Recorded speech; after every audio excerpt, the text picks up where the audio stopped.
for our final session of the Edinburgh Business Festival. Thank you very much for joining us this afternoon. As you're all been enjoying the last day or two, our theme has been business with purpose, and the genesis really of the Business Festival was last year when we thought we were getting into the final furlong of the pandemic. We thought it would be great to energize and inspire people as we started recovery. Little did we know we'd still be wearing our masks nearly, well, a year and a half later. But whilst inspiration and recovery were the focus of last year, I think taking the temperature of businesses as we move more sure-footedly into recovery, we see both our businesses and workforce rethinking how they want to proceed in the future. And it's not just about bouncing back to where we were before, but it's about bouncing forward to the kind of lives we want to live and the purpose this brings. And increasingly, sustainability, fair work, business with purpose are now mainstream conversations being had by business. It's not something that's done off the side of the desk anymore, but these values are absolutely core to business models, strategies, and business plans. And the Chamber believes there's only one direction of travel, so we all need to embrace this and get on the bus. And so someone who's been more enlightened than most of us for a lot longer is our final speaker of the festival, David Duke, MBE, founder and CEO of Street Soccer Scotland and Street Soccer London. The final session is going to take place as sort of in conversation with David. And we are very lucky to have, I'm going to just check I get the name, Sabina Caddick Mackenzie, who's senior partner at Charlotte Street Partners. And she's going to be in conversation with David and hosting some questions afterwards. So if you do want to ask some questions, please pop them in the Q&A box. The good thing about this means that I can listen intently and I don't have to do anything. So I'm just going to give a brief introduction and then I'm going to hand over to Sabina. And I look forward to the session. So I'm going to introduce Sabina first. Sabina is senior partner at the strategic communications agency Charlotte Street Partners. She joined Charlotte Street Partners in 2017 after an 8-year stint with housing and homelessness charity Shelter. A journalist by profession, Sabina now advises on a wide range of public, private and third sector clients on issues including corporate communications, public affairs, media and crisis communications. Sabina is on the board of trustees of Street Soccer Scotland, as well as Fresh Start, a charity that helps people with experience of homelessness in Edinburgh resettle into permanent accommodation. She also provides pro bono strategic communication counsel to children and young people's charities, including UNICEF UK, the Children's Parliament, and the Scottish Youth Parliament. Sabina was born and raised in Bosnia, fleeing the country during the height of the conflict in the Balkans. She has lived experience of being a refugee and of homelessness. And she's put her language skills to good use by translating children's books, most notably a book for children who have experienced war and trauma. I think something very close to our hearts at the moment. And so I'm delighted and honoured that we have David Duke joining us this afternoon. David is recognised as a leader on harnessing the power of sport to create impactful, tangible social change and inclusion for people and communities across the UK and beyond. He's a well-known face and voice in this sector, and he has grown to be widely admired for his humility, strategic problem solving, social entrepreneurship and inspirational personality.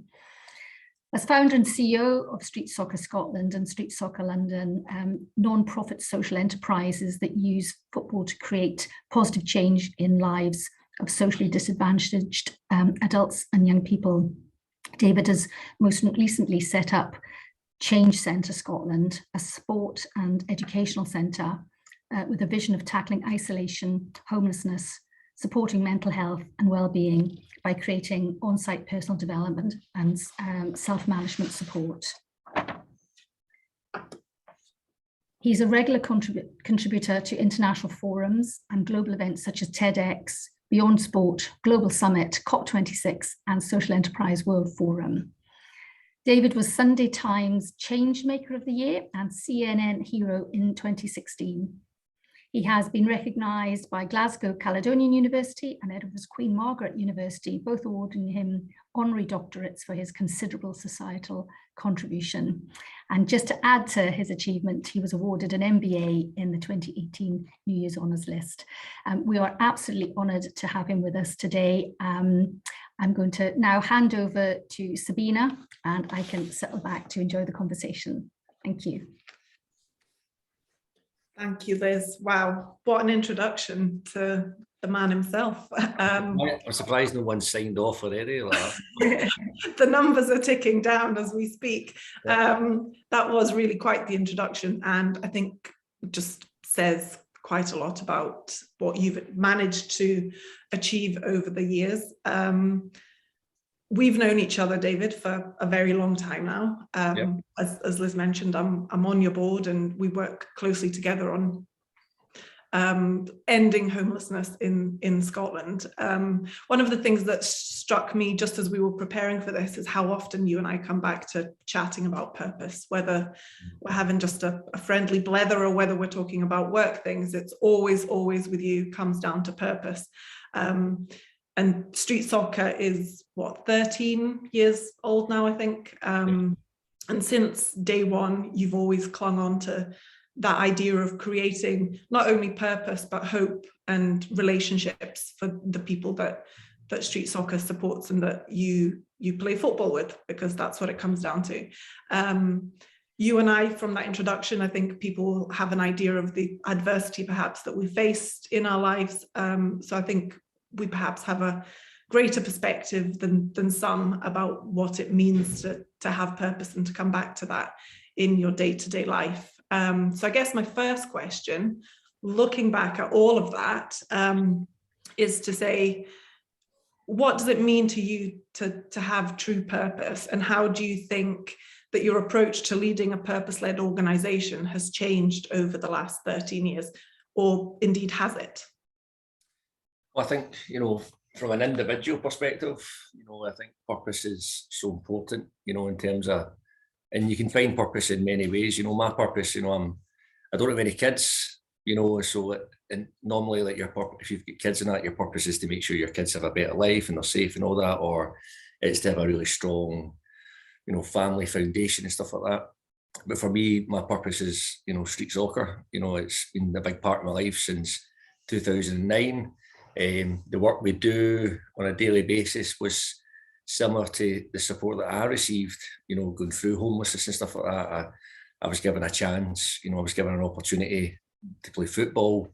I was able to access role models and support when I needed it, and was mentored along the way. And I think, the purpose of street soccer is to kind of do just that, as you say. It's about providing, making sure that everyone's part of something. I think, when we first started, it kind of stemmed from kind of homelessness, my experience of homelessness and so on. But, as you go, you realise that, it's just really important that people have something to wake up for and something to be part of and something to look forward to, and also to kind of access the support they need it when they need it, and sometimes, depending on what kind of support you need, that often it's quite far away or quite hard to navigate the right support, so actually coming into a project like street soccer allows that support to come closer to the individual.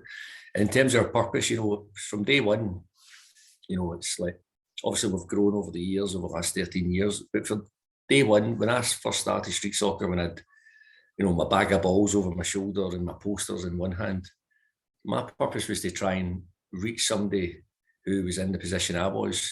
I was, isolated in a hostel. I was getting involved in things that weren't good for me, but they allowed me to pass the time because I was in crisis. I was, had no hope, had nothing to look forward to.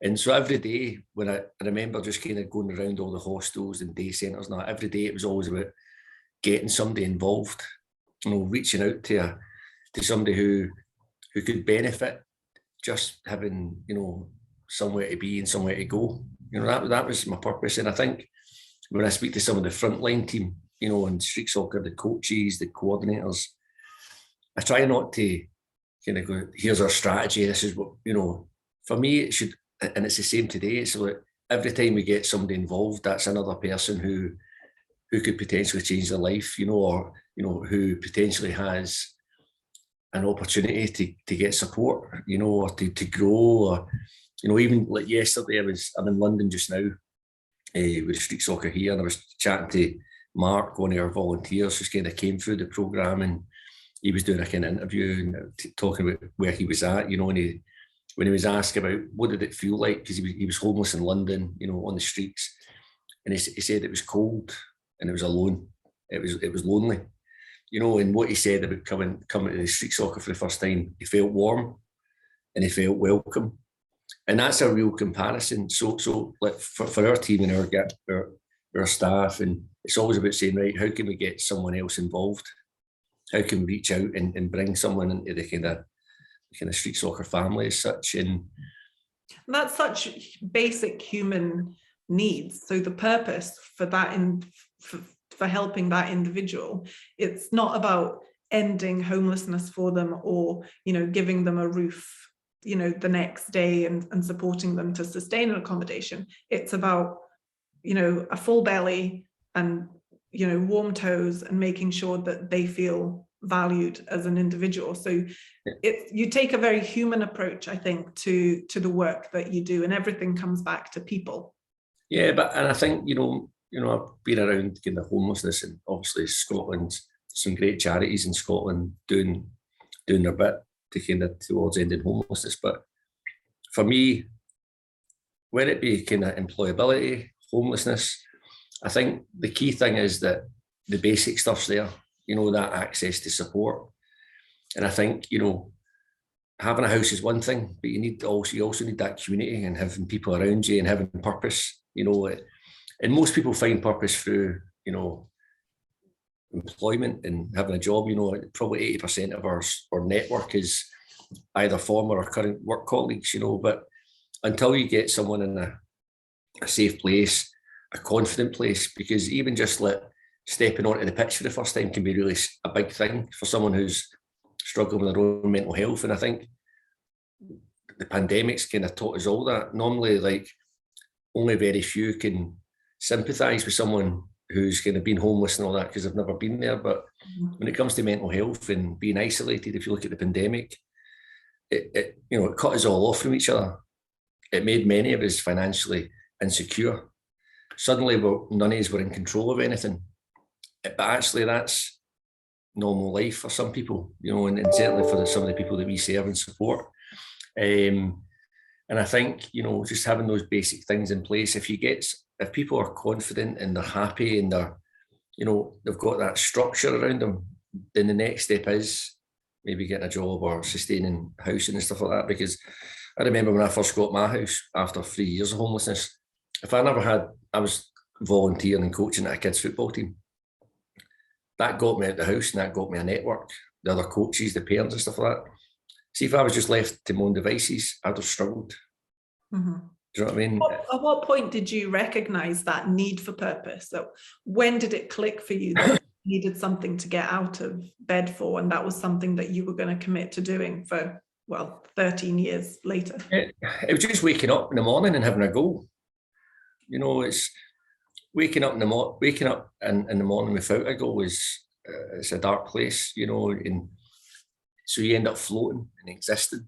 Whereas actually waking up with a goal, even back then, you know, when it came to going to represent Scotland at the Homeless World Cup at the time, I was homeless and all that. My goal was to be as healthy as I could physically, so that I could perform on the pitch. And my goal was to improve on the pitch, and, you know, but by doing those things, it started to improve my kind of how I seen myself in terms of self-worth and stuff like that. You know, I'd no self-worth, but suddenly I felt like I was something, particularly when I was doing the coaching. You know, these kids kind of looking up to you and all that. And I think self-worth is, you know, so important for people to have, you know, because if you've not got self-worth, then that can lead to, you know, almost a form of self-harm. You don't appreciate yourself, you know, and I think it's really important that, you know, we offer and show people's true worth, you know. And I think, you know, there's a lot needing done to kind of solve some of societal's issues and stuff like that. But we can just start with making sure that everybody feels part of something and everyone's included as opposed to excluded. So from a business point of view, what would your advice be? That's, great insight into giving people self-worth and motivating them and making sure that they feel like they have control of whether it's a job or their life or their own situation. What advice would you give to business people and business leaders of how to use purpose to motivate their own workforce or their own teams? Well, I think purpose can be seen in different lights. For us, purpose is about, doing the right things and trying to support society and support the people within the communities, and I think one of the big pieces of work that we did was look at our values in terms of, because as you grow as an organisation, it's so much easier when it's just you, because you only need to worry about yourself. But then once you start to kind of expand, you've got typical founder syndrome, which I have found, which is that you control everything and you want to do things yourself. You're getting better. Thanks. But no, it's not. But it's not even so much that. It's as you grow, you need to understand. You're faced with tough decisions, And I remember a few over the years where, because you always want to do the right thing, but sometimes you just need to say, right, when you're making decisions, look at your values. Our first values play our first. So even I remember it was to do with funding. We got some funding once, and it just never really fitted us as an organisation. So I was left with a decision to keep the money or to kind of pass it back, because it was kind of changing who we were. And there's a number of times, you need to kind of say, right, what's best for everybody?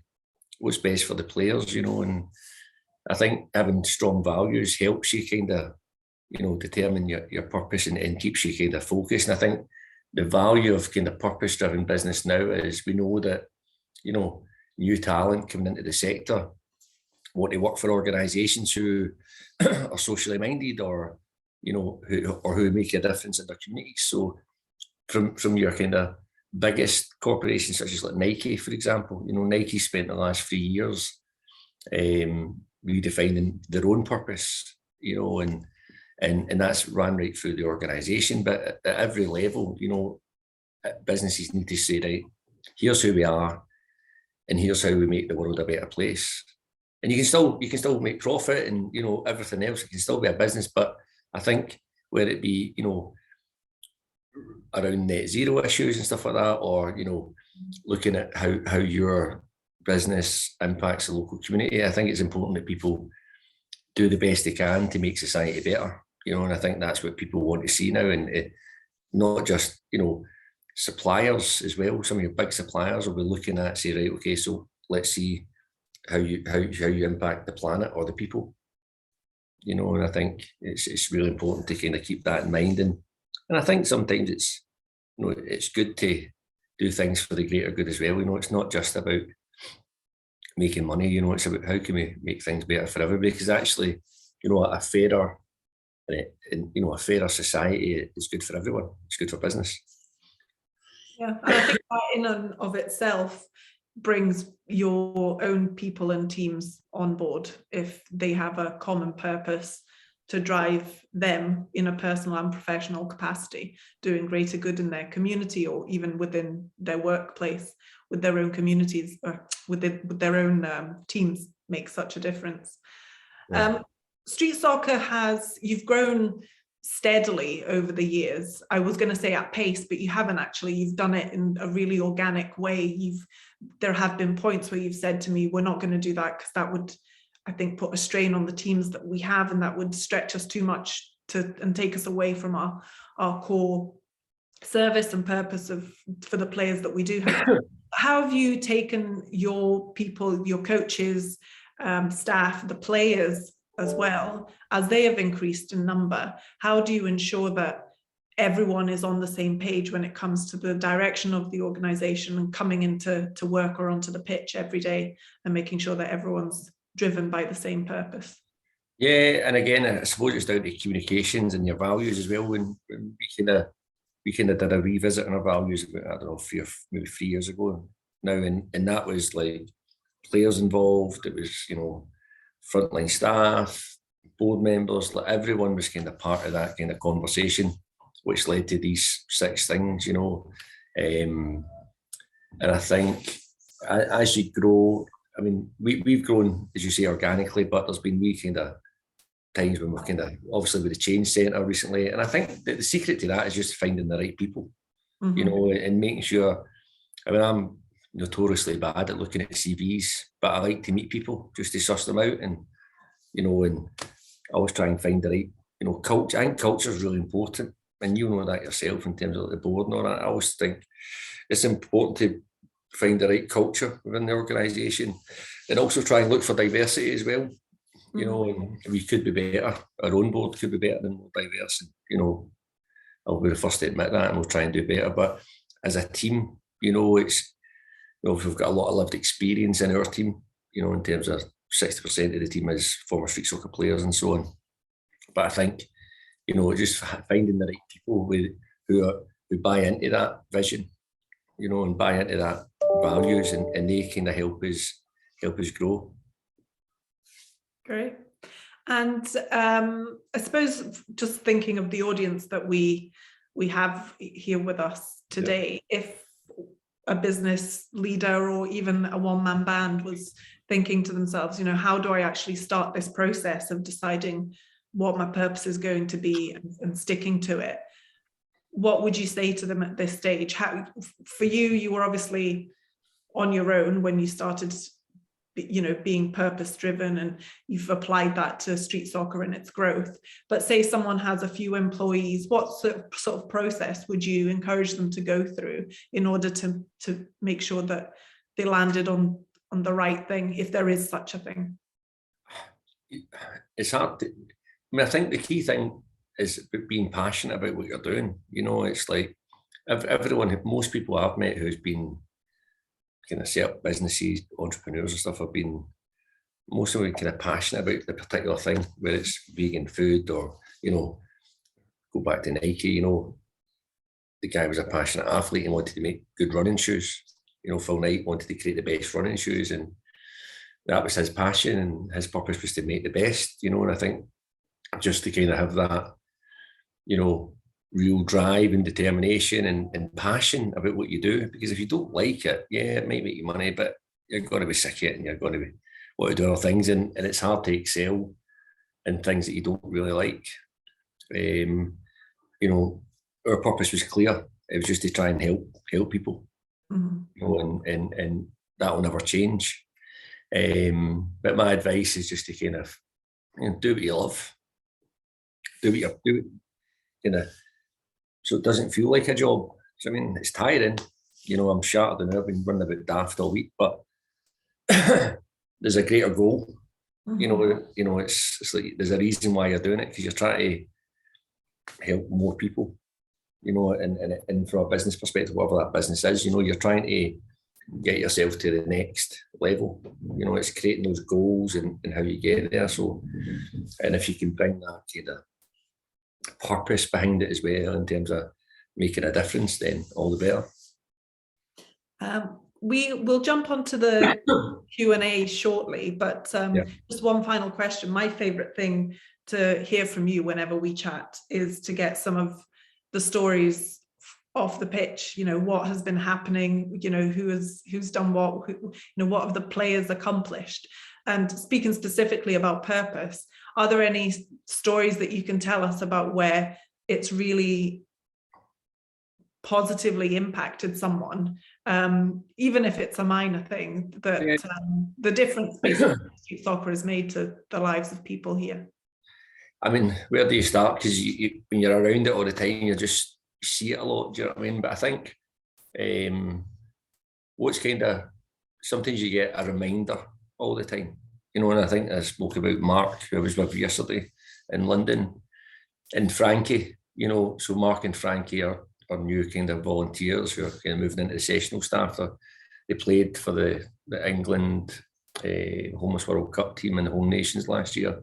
Two very different stories, you know. Frankie was a refugee from Sudan, you know, escaped the war, kind of travelled through various refugee camps and, you know, got a lifeboat across the channel, you know, and arrived in London, you know, and he speaking to him yesterday, and you know, he's saying that when he first arrived in London, he knew that if he could find football, he would be okay, because football was his passion. It's what he loved. You know, he's got called Frankie because he's a big Chelsea, Frank Lampard fan, and used to wear his top, and he used to walk 10 miles just to watch the Chelsea games in a local cafe in Sudan. But he said, you know, football, he would be okay if he found football. And he said that, you know, although my family's back in Sudan, my other family's here in London. And by that he meant the team in London and his fellow players and stuff like that. And what an amazing guy. And I think we always kind of, so that's the kind of thing that always kind of, just that kind of courage and that resilience, and just a reminder of how important football is and sport in general. But also I think recently as well, you know, spending a lot of time in and around our women's programme and stuff like that, particularly in Dundee, and you can never underestimate kind of what a role model does. Because I had a role model, and then I suppose when I started street soccer, I was a kind of role model to the players who were coming, because I was the coach, I was their first point of contact, and those first points of contact within street soccer are so important, because players need to see themselves in the coach and the coordinator, you know. And one of our players in Dundee, she was, you know, kind of just out of prison. She'd done one of her prison programs, and she met Sarah, one of her coaches, and, you know, she realised that Sarah had lived experience of what we were doing, or, you know, what she'd been through. Sarah kind of had a shared experience, and she thought to herself, well, you know, if she can do it, I can do it. So when she came out, you know, the first place she contacted was Sarah, and got involved in the programme there, and just seeing her last week, just loving life and being involved. And, you know, one of the other girls says that, you know, she used to wake up in the morning and not want to get out of bed, and now she jumps out of bed and runs down to the Street 45 session just to kind of be with the girls and have a cup of tea and again, just be part of something, you know. So things like that are just, it's why we do what we do. But listen, there's loads of great work happening in Scotland, you know, and anything that we do is a result of having strong partnerships. You know, whether it be some of the rehabilitation centres, other homeless charities, you know, everyone's trying to do their bit, you know, but the key thing is trying to do it together, you know. And because we've only got this amount of resource, and the next charities get that resource, and actually if we share those resources and create a menu of kind of opportunity and support for the individuals that we serve, then that's how we kind of create the change. You know, we need to do away with this kind of being protective of your own organisation. It's not about the organisation, it's about the cause. You know, and it's a main message, isn't it? One team, not just on the pitch. Yeah, it's unity of the country. Yeah, I mean, and that's the key things. Sometimes you can get wrapped up trying to protect your own stuff, but actually, it's not about us. You know, it's about everybody, and it's about making sure that we leave our organisations at the back and just focus on, right, how can we make it better for people? And that's when the power of partnership takes place, and aligning yourself with similar minded. We talk about purpose, it's about finding the right partners as well who share purpose, because there's no point working with an organisation that, you know, we avoid DWP because personally I don't, you know, there's a lot of stuff that they do I don't think's right, you know. So it's about finding those partnerships which are important, and not saying that the stuff that DWP do I'm sure works okay, but for us, we need to find the right partnerships. But it's about the person. It's not about numbers. Numbers are nothing. It's about people, you know, and we need to take that kind of person-led, you know, it's always about a person. It's always about a name, and that's how we address stuff, you know. But we need to do in partnerships and finding the right partners. One of the things I think we've always said is that we're all made of the same stuff. It's just some of us have had better luck than others to be where we are today. We're going to move on to the Q&A just now, if that's all right. There's a great question actually which links to what we've just been speaking about, which is, how can we as individuals and businesses help people who may be facing difficulty or are hard to reach? I mean, again, just work in partnership with a local organisation. I was having this conversation this morning actually in a meeting, and there's a company that work with quite a lot of brands and stuff like that. And what I was saying is, I've never met someone who doesn't want to make a difference. Mm-hmm. Regardless of how successful they are or whatever line of work they do, everyone wants to make a difference in some way, but I suppose it's about how you enable it. And for the third sector, the charity sectors, how do we become enablers for, the public sector to kind of chip in and make a difference? So how would you get involved? I would just kind of, look at your team, have a discussion with your team, say what are we passionate about.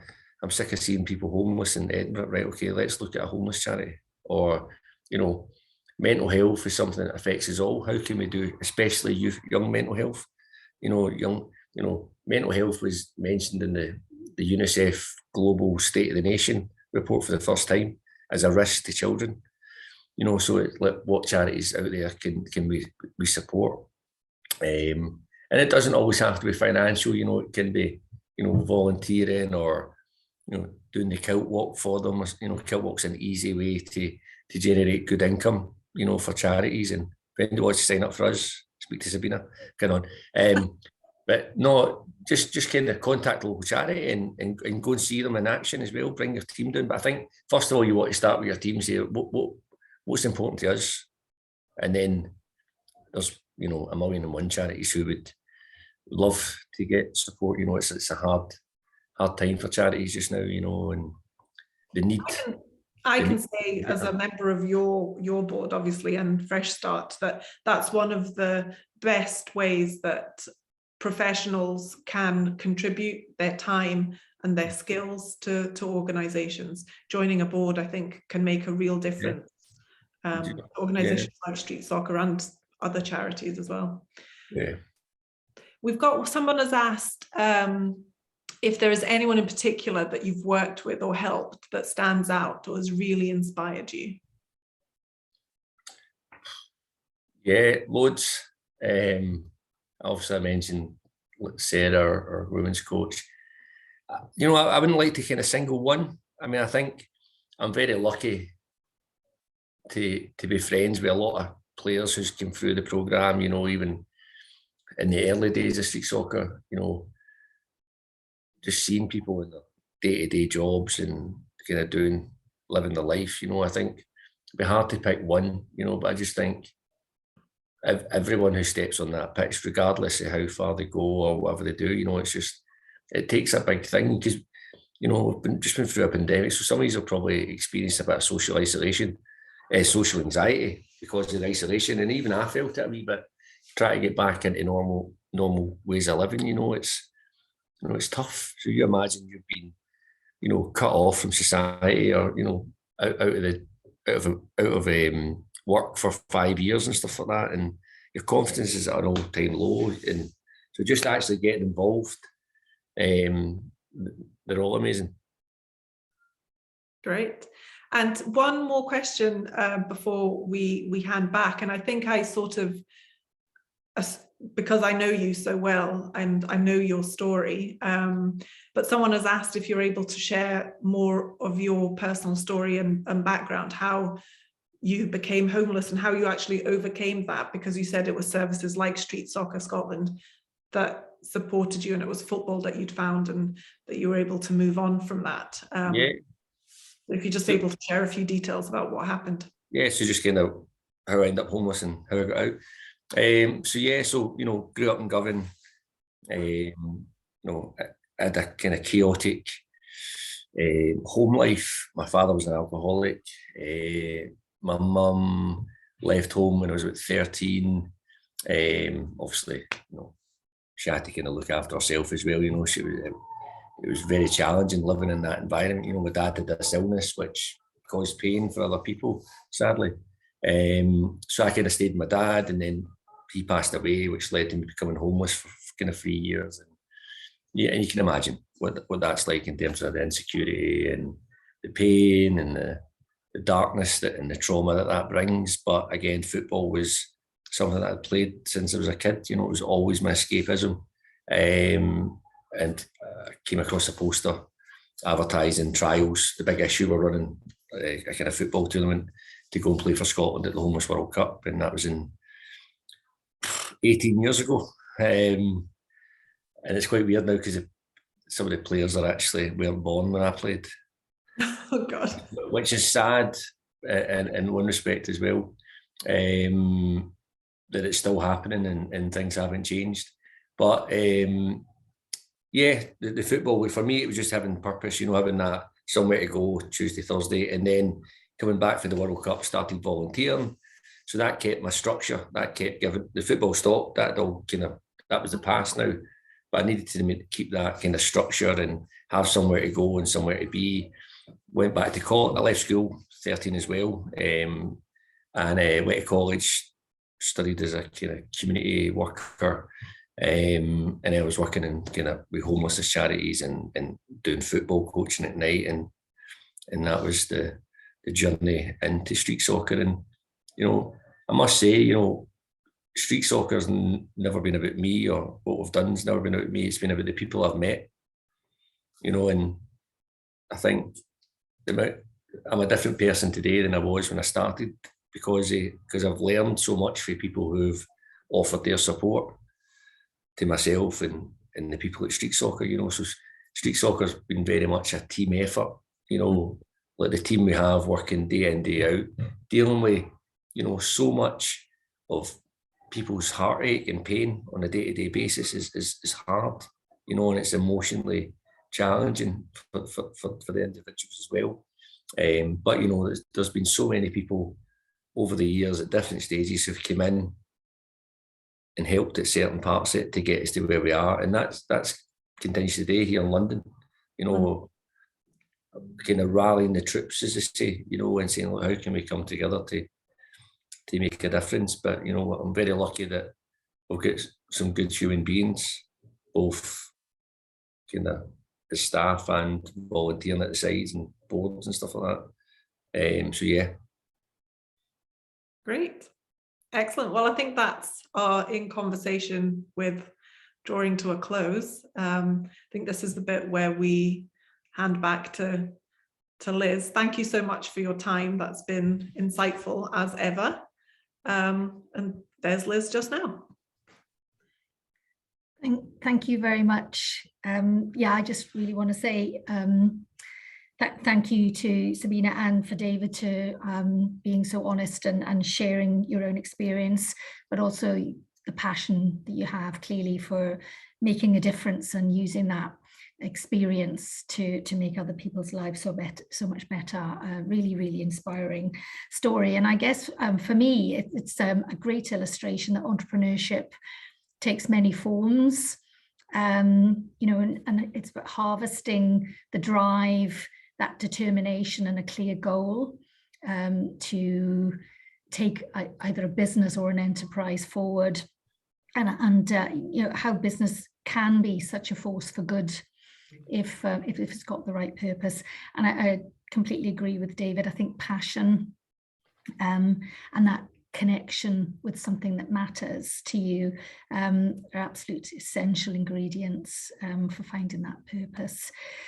And I think just at the moment, we're hearing from businesses that there are just so many demands on business at the moment. They've got rising costs, labour shortage, recovery, fair work, net zero. But undoubtedly more and more businesses are focusing on purpose as much as profit, and that our contribution to society and our environment are fundamental parts of our business model. Not something that should be or is viewed as a cost or an inconvenience, but it is an opportunity to shape the future of our economy and our city and our society, but also an opportunity for us to grow our businesses as well. I think reflecting on the chamber, we've got two clear reasons to exist, and that's to support businesses, but also to make sure the environment in which those businesses exist is the best it can be. So influencing policy and influencing our politicians is an absolute critical role for us. But we all have a civic responsibility to ensure that we're giving back as much as we wish to take. that we empower staff, that we value the environment, and to carry on business with purpose and integrity. So, I found that an absolutely inspiring story. Thank you very much, David. Thank you very much to Sabina. Clearly know each other well, and you're both doing an absolutely amazing job.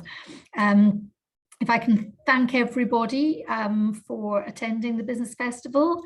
Hope that you have been inspired, not just by today's session, but the whole 2 days. And really think about your business and how you can make it the best it can be, with those 3 elements at the heart of what you do, and that's purpose, planet, and even prosperity. There's nothing wrong with that. So before I close off, I would like to say a few thank yous. Firstly, thank you to the team at the Chamber pulling together these 2 days. I know hard on the back of our awards dinner a few weeks ago, the team have worked extremely hard pulling the programme together. So thanks very much, Emma and Rachel and the rest of the team. Thank you also to our speakers and our panellists. You've been so generous with your time. Can't believe there's been over 200 people attending 9 events over the 2 days. This is only our second, and it's a fantastic platform to build on. So a bit like our awards dinner, which we launched 11 years ago with about 80 people in the room, and we had almost 600 at the ICC this year. So I think, we're going to use this as a great platform to pull businesses together and to really set the right agenda for the city. Thank you to our sponsor, Denton's. Sponsorship is always very welcome and make these things happen. But also thank you to our attendees, over 200 across the 2 days, absolutely fantastic. Hope you all, the weekend is almost with us, so hope you have a good Friday tomorrow. Thanks again to Sabina and for David. David, you're an absolute star. Wish you all the very best and safe travels back up from London. Thank you very much, everybody. Have a nice afternoon. Thank you. Thank Bye. you.